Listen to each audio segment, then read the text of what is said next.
Solange, are you a Muslim? Thumbs up if you're a Muslim. You're a Muslim? I gotta bring you up. Yeah. How you doing? Good. Good, I guess. Good? Yeah, interesting conversation. I didn't know it would get that deep. Yeah? How long you been a Muslim?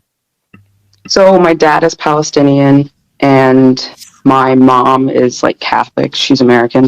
Mm-hmm. And we just grew up that way. And then now he's trying to bring me back into the fold of it. So I just wanted to see what was happening.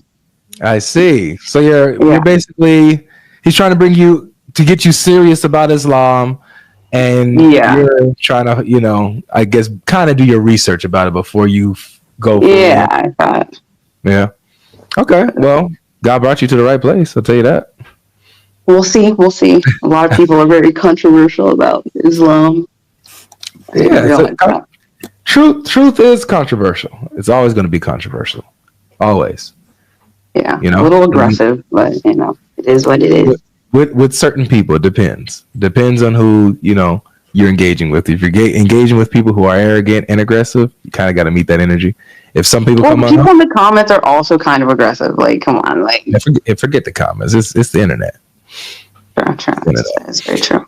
So, do you have a question for us on this topic here about the Quran? Because he's going to tell you that the Quran has been perfectly preserved. Every other book in human history. Yeah, I heard that, and I thought it was until you guys said something, but it doesn't really make any sense. So, if you're saying that that Islam is false, right, and Muhammad is a false prophet, blah blah blah. But you also believe some things from the Quran because it came after the Bible. Like, do you think it's all bullshit?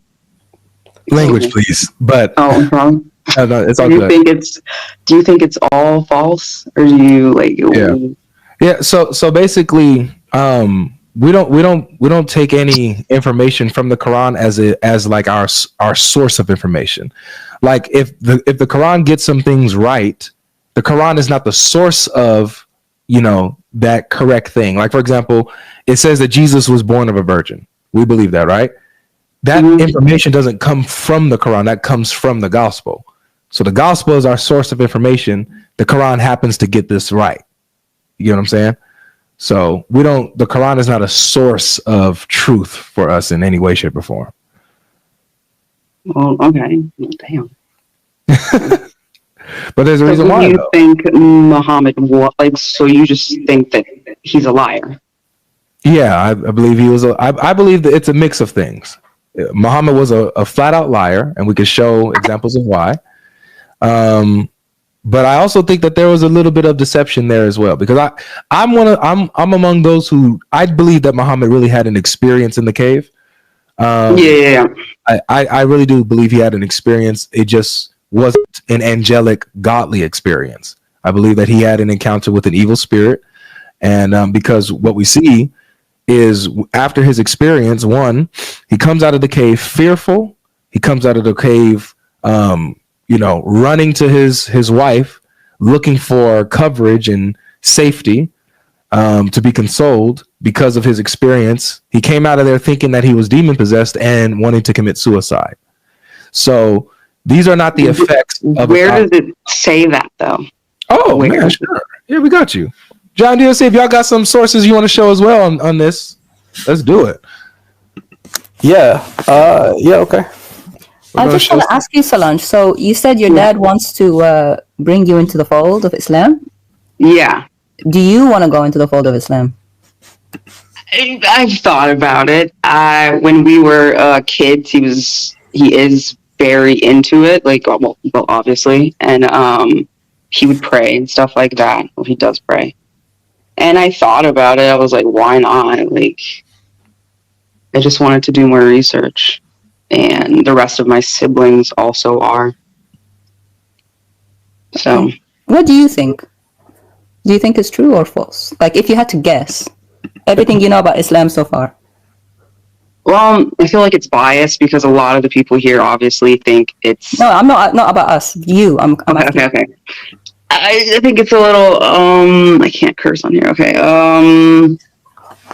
Some of the things that I've read in it are very weird and inappropriate. So I've asked my dad about it, and he always has like a rebuttal. And he's very smart, and he always has something to say about everything I ask him. So it's hard to get a clear answer. But yeah, some things are just a little odd. Him having like a young wife or whatever it was. Aisha. Yeah. It was a little. It's a very hot topic. He didn't really talk about that part, but yeah, it's just interesting. Oh, they're not going to talk about that. Well, Have you asked your dad about that? Oh, I'm sorry. DLC, sorry. you have a line of questions. Go ahead, DLC. No. Yeah. Have you asked your dad? Let's go with what GodLogic was saying. Have you asked your dad about Aisha and Muhammad? Yeah, I'll have to ask him. I'm a little scared to ask him about that because I know it's not. I don't know. I'm a little scared to ask him about that part. Yeah. Okay. Well, that's very honest. But he takes it very serious. So, if the Quran happened to not be preserved, would that help you decide then that Islam is not real, or will you still want to please your dad and become Muslim anyway? Okay. No, I'm not. I would never please my dad. Like, if I'm not gonna, no. It's more like I have a child now, so I'm contemplating. I want to be more religious, so I'm contemplating Christianity since that's what my mom is, and I know a few things about it, or Islam. So I'm just trying to figure out more information on both. But if Islam is sounding more false, then yeah, no. Obviously, I'm not going to choose that if it's a lie. From what I read. Okay. Well, what does preservation of the Quran mean to you? Like, what did they tell you it was? Like, I can tell you what they told me growing up because I grew up Muslim. They said it's word for word, letter for letter. Yeah, it's the word of God. In Muhammad's mouth until now, 1400 years, nothing changed. That's what I was told. Yeah, that's exactly pretty much, yeah. Okay, so all of that is always right. So all of that is false. I've come to find out, according to the Muslim history, actually, which they hide from people. So the book that, if you go to the library or you go to the mosque, the books that are in most Muslim countries is called Hafs Quran. If you like, you can even Google it. HAFS, F for Freddy. HAAFS Quran, Hafs Quran. It's named after the person who narrated it from his teacher. Okay. So Hafs has nothing to do with Muhammad. He wasn't at his time or anything. So there's more than one. Well, he gives a chain of narration of I got it from this teacher, from that teacher, from this person, from that person. He puts it in the beginning of the Mus'haf of the Quran. If you go into the lives of each of these people, he found out they recited different verses. They thought different things about the Quran. The version that the Hafs at least is not what they were reciting. And we can go through each one of these names if you want. We've got all that information here.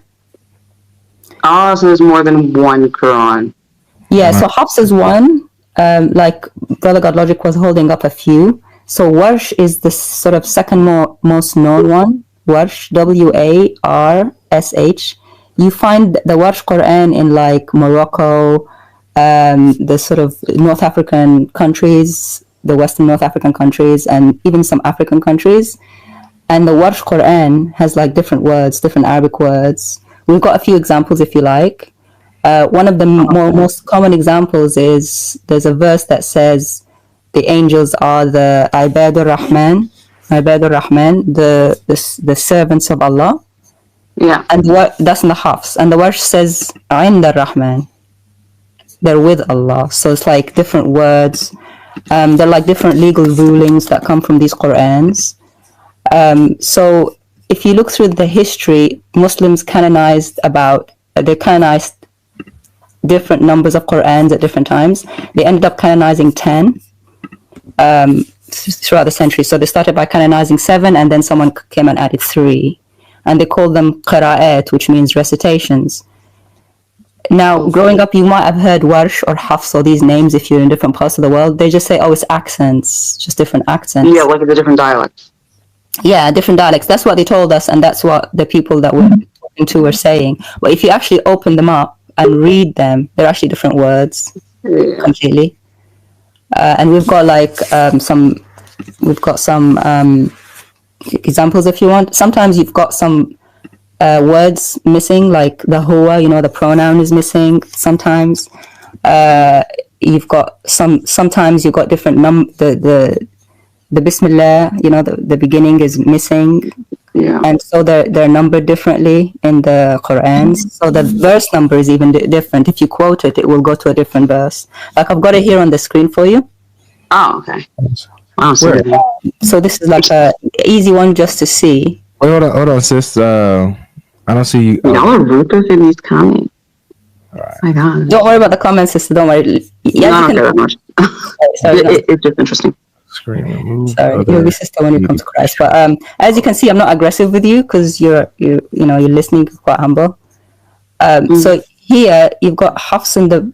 You see here the 24. This is the verse number. Yeah, I see it. And the bottom is Warsh is 23. Yeah. So if you actually have a look, it's the same verse. Oh, it's different. Yeah. And it's a different number because they started at the different verse. So they numbered differently. They didn't start at the Bismillah. And then if you have a look at, the purple, I'm not sure how much Arabic you know, but there is actually a word missing. Oh yeah, it looks different. Looks different. And if you really want to be, pick at it, you see the other purple. There's no Hamza. So the no Hamza part is not that big a deal in my opinion, but the Huwa missing is a big deal. This one whole word missing. So the question is, did Allah reveal it like this and then like that? Like did Jibril come twice? That's just one missing word. So the most obvious explanation is the scribe missed the word. Well, this is very interesting. Yeah. Yeah. And you can find all this stuff online, by the way. This is not a secret. It's just an open secret. They don't tell you what to Oh, so it just seems like the internet came and then like... The internet came and blew Islam open. Wow. Yeah. Blew it open. And by the way, if you guys are continuing with this, I do have that hadith ready about Muhammad and his, being afraid after his experience in the cave. So if you wanted to read through that, I got that ready for you if you want to see that. Yeah, we got a couple of sources here too where he actually identifies it as a devil as well, like this creature. But yeah, go ahead. You can you put it up. I thought it was an angel. Well, that's what the story. Yeah, that's how it transforms. But he initially thought it was a devil, a demon.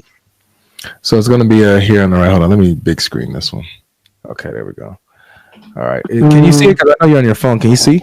I'll read it. If I get real close to it, yeah, I can see it. It's fine actually. I can just zoom in. It's not that big of a deal. I'll zoom in too. All right, so it says, narrated Aisha, the little bride. The commencement of the divine inspiration to Allah's messenger was in the form of good, righteous dreams in his sleep. He never had a dream, but that it came true like bright daylight. He used to go in seclusion, the cave of Hira, where he used to worship Allah alone, continuously for many days and nights. He used to take with him the journey. On the journey food for that stay, and then come back to Khadijah to take his food likewise again to another period to stay. Till suddenly the truth descended upon him while he was in the cave of Hira. The angel came to him in it and asked him to read. The prophet replied, I do not know how to read. The angel caught me forcefully, so this is Muhammad speaking. The angel caught me forcefully and pressed me so hard that I could not bear it anymore. Sounds like a nice angel, huh? Mm. He then released me again and asked me to read, and I replied, I do not know how to read. Whereupon he caught me again and pressed me a second time till I could not bear it anymore. He then released me and asked me again to read. But again I replied, I do not know how to read, or what shall I read? Thereupon he caught me for the third time and pressed me, and then released me and said, read in the name of your Lord, who has created all that exists, has created man from clot. Read, and your Lord is most generous, up to that which he knew not. Then Allah's messenger returned with the inspiration, and listen to the symptoms here, Solange. Okay. His neck muscles twitching with terror, till he entered upon Khadijah and said, cover me, cover me. They covered him till his fear was over, and then he said, "O Khadijah, what is wrong with me?" Then he told her everything that had happened and said, "I fear that something may happen to me." Khadijah said, "Never, but have the glad tidings, for by Allah, Allah will never disgrace you as you keep good reactions with your kith and kin. Speak the truth, help the poor and destitute, serve your guests generously, and assist the deserving, calamity afflicted ones." Khadijah then accompanied him to Waraka. It's very long. Yeah. You don't have to read it all if you don't want to. But you see it, right? Yeah. Is this translated? Is okay. And this is the Arabic is at the bottom if you want the Arabic. Oh, okay. I can't read it anyway. It's fine. You can't read. Okay. So pretty much, no, I can't. So pretty much, it seems like it's probably not an angel if they're hurting him. When you read the Bible and they try to say that this angel was Gabriel 1, you see that this spirit creature does not announce who it is. It doesn't say, "Hey, I'm Gabriel," or "whoop de whoop." How does he even know that it's an angel, other than what people tell him?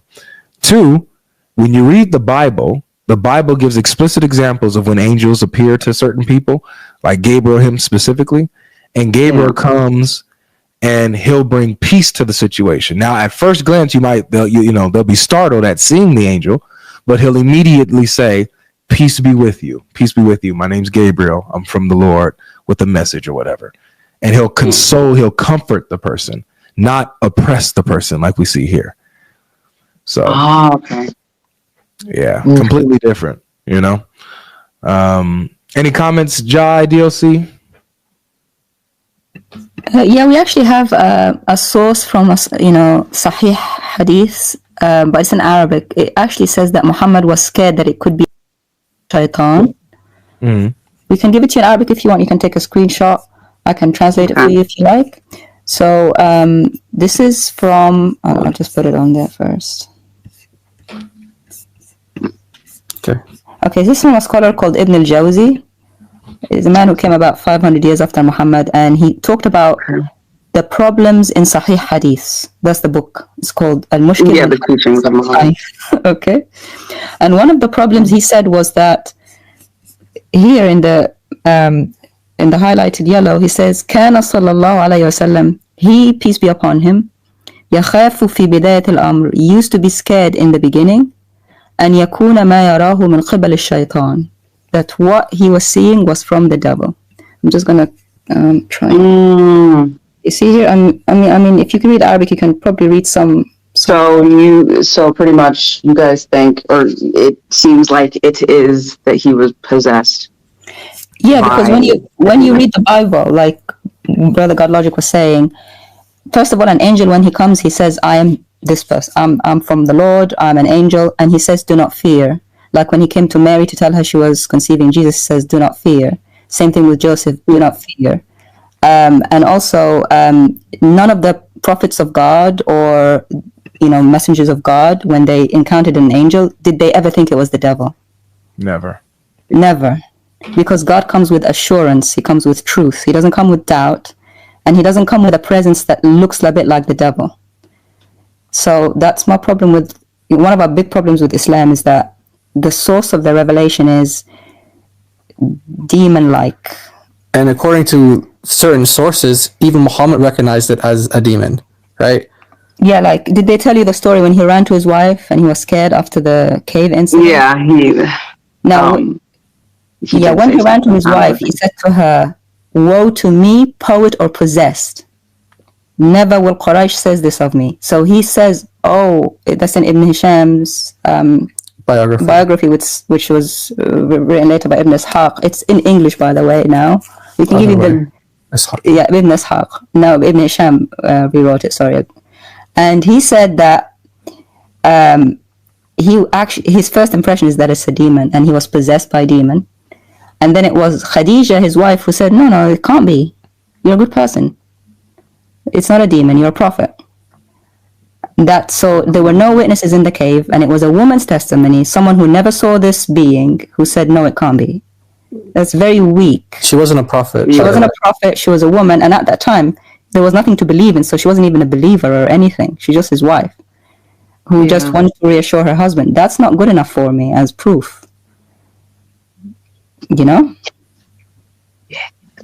So do you guys think that, like, Muhammad was possessed? Because I know in Christianity, when someone's possessed, it's like you have to get exorcised, or I don't know.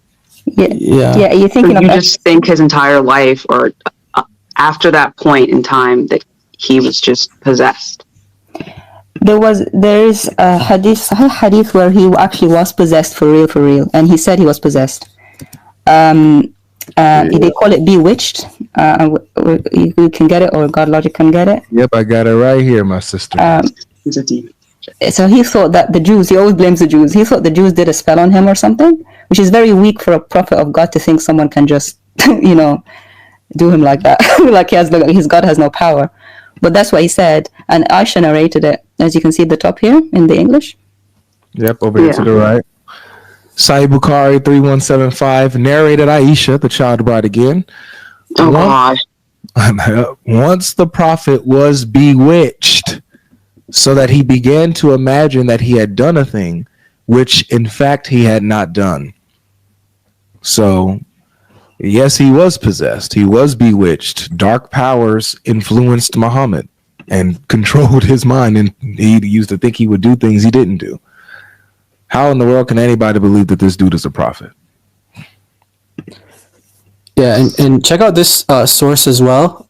This actually tells you the reason for why chapter 113 and 114 were revealed.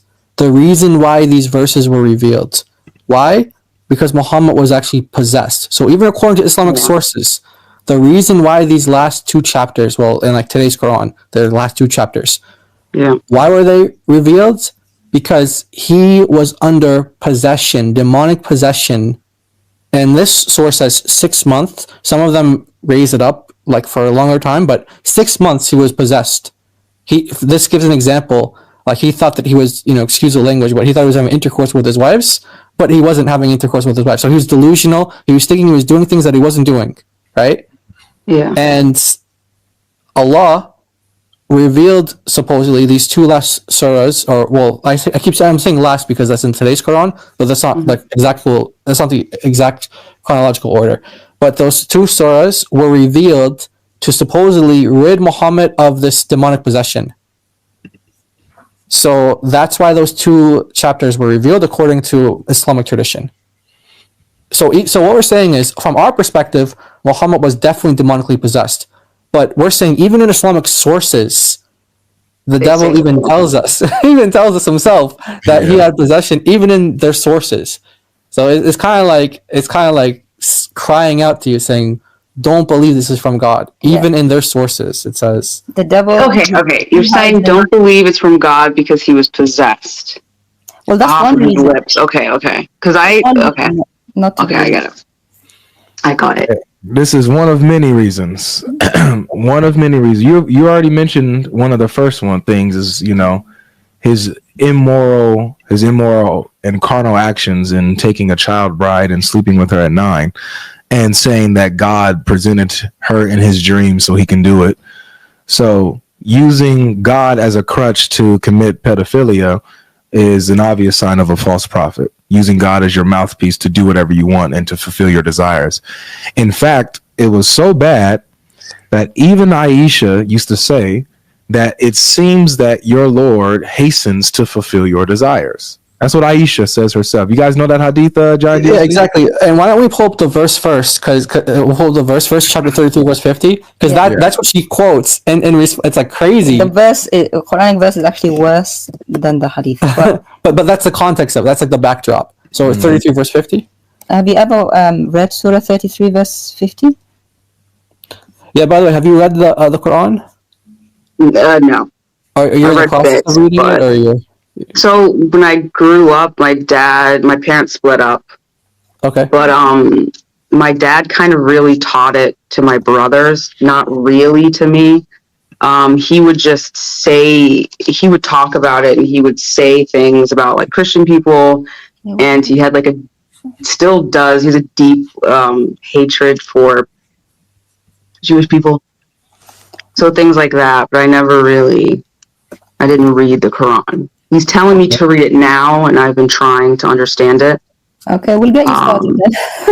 We'll get you started. Surah 33, Surah Al-Ahzab, verses 50. I'll just put up on the screen here. To 51. Here, Allah's telling Muhammad who he can sleep with. Sorry. I mean, that... We're supposed to believe this is from God. Like, this is what God's concerned with. Right, Yeah. So if you think about it, like... 50 to 51. A God who's telling the man who to sleep with and who not to sleep with, I'm thinking this man is just making it up because he's talking about his bedroom life. But it gets worse. So he tells them this long list of who he can sleep with. Right. Your right hand possessed, which are sex slaved, daughters of paternal uncles, daughters of paternal aunts, daughters of maternal uncles, daughters of maternal aunts. Okay, so you can sleep with everyone. Great. The next verse, 51. Yeah. You may. Okay.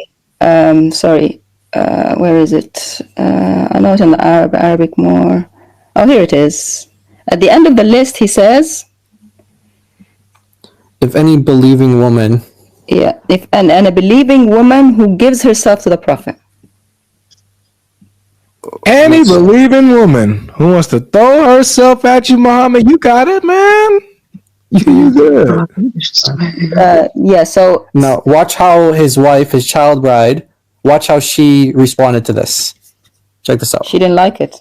Let me just change the color. It might be a little difficult to read. Aisha said, as you see, being jealous of the women who offered themselves to God's messenger. So once they heard the verse, they started offering themselves. They said, because Allah said, any believing woman who offers herself, he can sleep with. So she asked, does a woman offer herself? She had dignity. She thought that was crazy. That's when God apparently sent down, you may defer any of them you wish and take of them any you wish. So if you basically saying you can swipe left or swipe right. Language.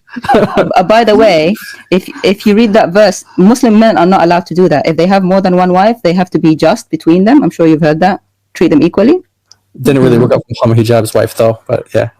That's what he meant to do. But Muhammad has a privilege in that verse. The verse says, this is only a privilege for you, forsaking other believers.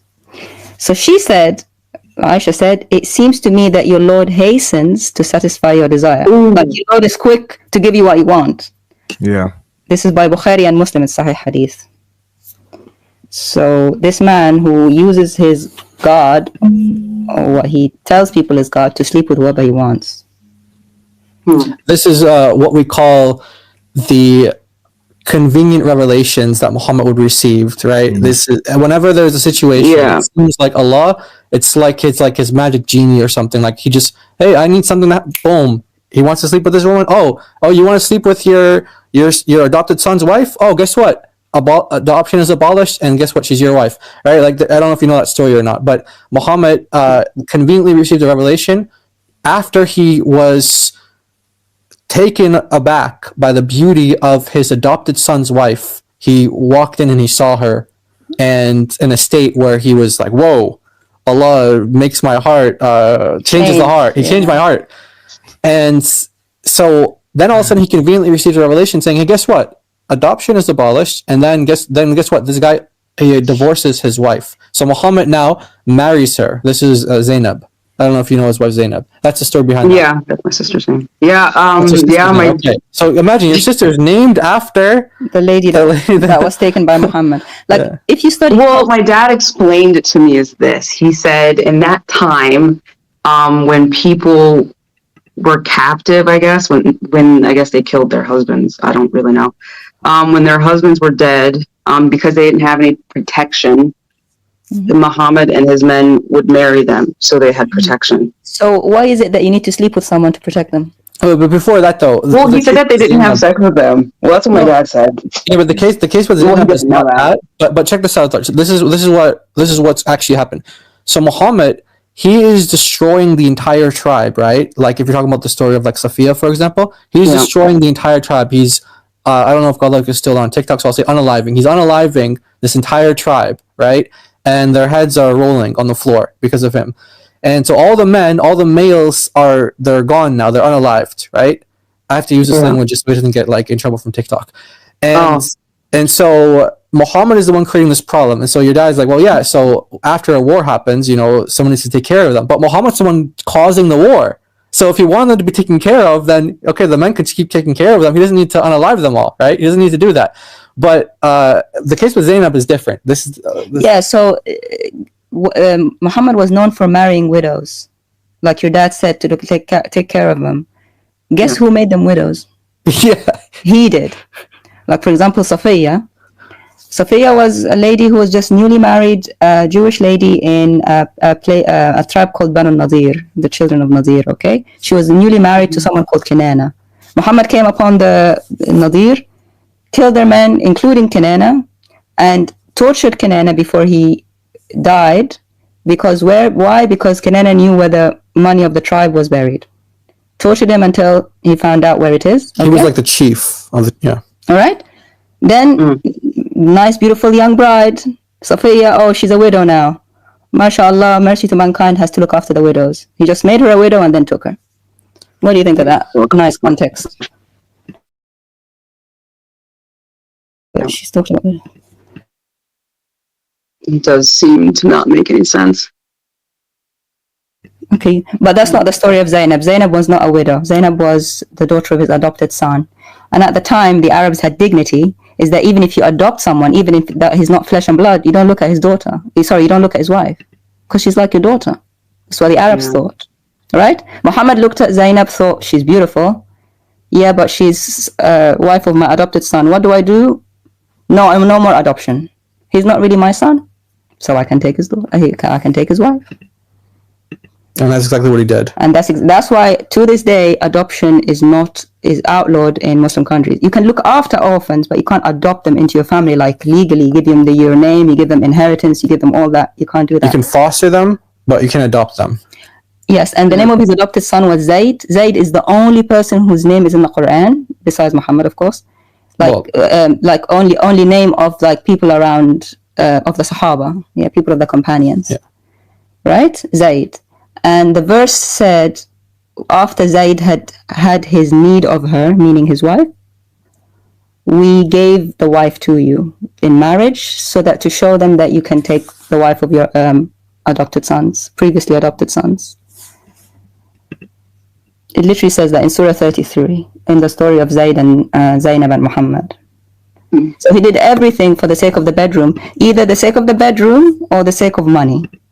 Like all cults nowadays, if you look at cult leaders, they care about two things: money and sex, and power, of course. Three. Yeah, money and sex and power. And if anyone is against them, God told me I have to sleep with all the women of the tribe. It's very much like that. Or God told me I have to take all the money of the tribe, a portion of it for me. You literally see that in Surah Al-Anfal, Surah 80, verse 1. It says all the spoils of war go to Allah and the Messenger. You can't send them to Allah in the sky, can you? They go in the pocket of the Messenger. Well, thank you for explaining it to me. How is that a prophet from God? Very interesting. Yeah, a lot to think about. Yeah, I don't want to take up any more time, because I'm sure other people want to argue, debate on this topic. So yeah, but we care about you as well. So after we finish here, you can rewind to all the points we made, look them up. Yeah, I'm going to do lying and check them out, and then make your decision. Yeah. Think about it. Thank you. Avery, you're muted. You're very welcome. So I knew that. Yeah. No, I was just saying, God bless Solange. Thank you for coming through. And you're welcome anytime. If you have some more questions, if you have questions about Christianity, we would love to walk you through the gospel. I do. Okay. Yeah. Come back on another stream, and we'll whenever you feel like it, and we'll walk you through. Okay. Okay. Thank you. All right. God bless. God bless. Bye.